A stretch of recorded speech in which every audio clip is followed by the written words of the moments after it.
আশ্বিনে রেধে কার্তিকে খায়, আর যাই বর মাগে তাই বর পায়। তো এরকম একটা কথিত আছে এই ডাল সম্পর্কে, যে ডাল বছরে একবার রান্না করা হয়, সেই হলো গারুর ডাল। এই গারুর ডাল কিন্তু আমাদের পৃথিবী মাতার অ্যাবান্ডেন্স আর তার একটা রেসপেক্ট অ্যাবান্ডেন্সকে করার জন্যই এই ডাল কিন্তু রান্না করা হয় সমস্ত রকম সবজি দিয়ে।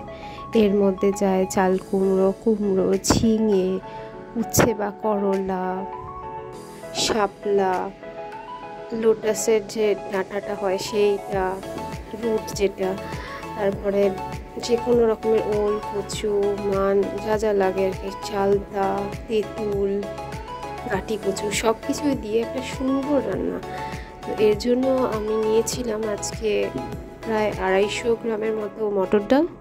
এর সঙ্গে অনেকে মটর ডাল দেন, মুগ ডাল দেন, আমি শুধু মটর ডাল দিয়েই করছি, আমার শাশুড়ি মা যেমনভাবে শিখিয়েছে। তো এই সমস্ত সবজি কিন্তু এখানে কাটা ঝুড়িতে ফ্রেশ ফ্রেশ, আমি জাস্ট একটু ভাপিয়ে নিয়েছিলাম। তা আপনারা চাইলে ডাইরেক্ট রান্না করতে পারেন, এতে টাইম অনেক বেশি লাগবে। তো টাইম কমানোর জন্য এটা করা আর কি।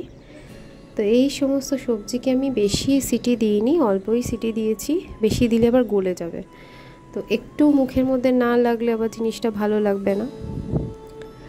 তো সমস্ত রকম ভালোভাবে একটু পার বয়েলড হয়েছে আর কি। এরপর আমি ডালটাকেও একটু সিটি দিয়ে নিয়েছি।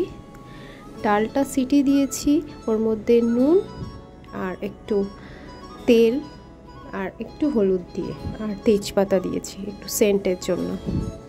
মিডিয়াম ফ্লেমেই আমি কুক করেছি ডাল, আর বেশি গলিয়ে ফেলিনি, কারণ ডাল যদি বেশি গলে যায় সেটা আবার পরে ভালো লাগবে না, কারণ অনেকক্ষণ লাগে এটা রান্না হতে।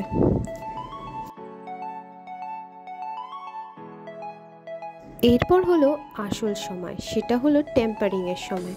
এর মধ্যে শুকনো লঙ্কা, 5 ফোড়ন, কাঁচা লঙ্কা, তেজপাতা, এইগুলো দিয়ে ভালো করে মাস্টার্ড অয়েলটাকে আমি গরম করে নিয়েছিলাম। আর এইটা ভালো করে যখন গরম হয়ে যাচ্ছে, এর মধ্যেই আমি কিন্তু আমার সেদ্ধ করা সবজিগুলো দিয়ে দেব।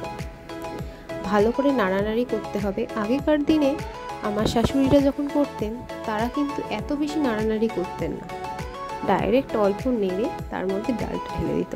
কিন্তু আমি জিনিসটাকে আরও সুন্দর টেস্টি করছি, তো তার জন্য একটু ফ্রাই করে নেব হালকা করে, খুব বেশি না, কারণ এমনিতেই এই সবজিগুলো থেকে জল বেরোতে শুরু করবে।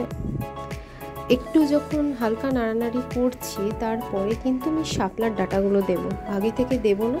আর শাপলার ডাঁটা কিন্তু সেদ্ধ করিনি, কারণ এমনিতেই জিনিসটা গলে যাবে। আর ঝিঙেও দিয়েছি পরে, দেখতেই পাচ্ছ। এর মধ্যে আমি সামান্য এরপর হলুদ, একটু নুন দেব। নুন এখন আপাতত অল্প দিয়েই শুরু করব, আস্তে আস্তে এরপর যখন ডাল অ্যাড করব তখন কিন্তু নুন মিষ্টি সব কিছু অ্যাডজাস্ট করে নিতে হবে। আমার ডাল প্রায় সেদ্ধ হয়ে গেছে। ডাল আমি 80% মতো কুক করেছি। এর মধ্যে একটু চালতা দিয়েছিলাম, কারণ চালতাটা অনেক সময় গলতে টাইম লাগে।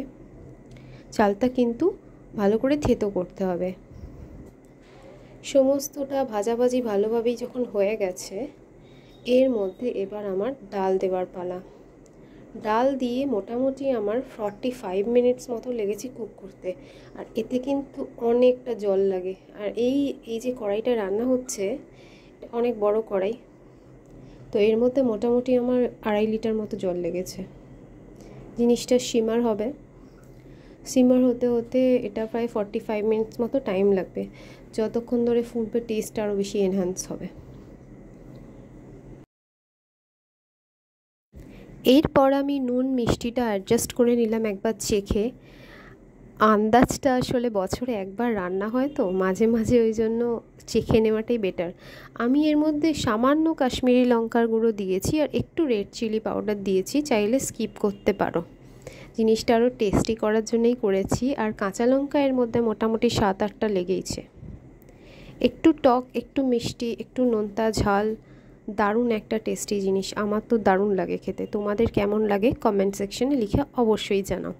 আর এই রান্নাটা কিন্তু আমি শ্বশুরবাড়িতে এসে শিখেছি। আমরা এদেশীয় ছিলাম তো এসব কিছুই জানতাম না, তো এখানে এসে এই রান্নাটা আমার ভীষণ প্রিয়। এবার আমি এর মধ্যে কোরিয়ান্ডার লিভস দিলাম ফ্রেশ, আর অনেকটা ঘি দিলাম।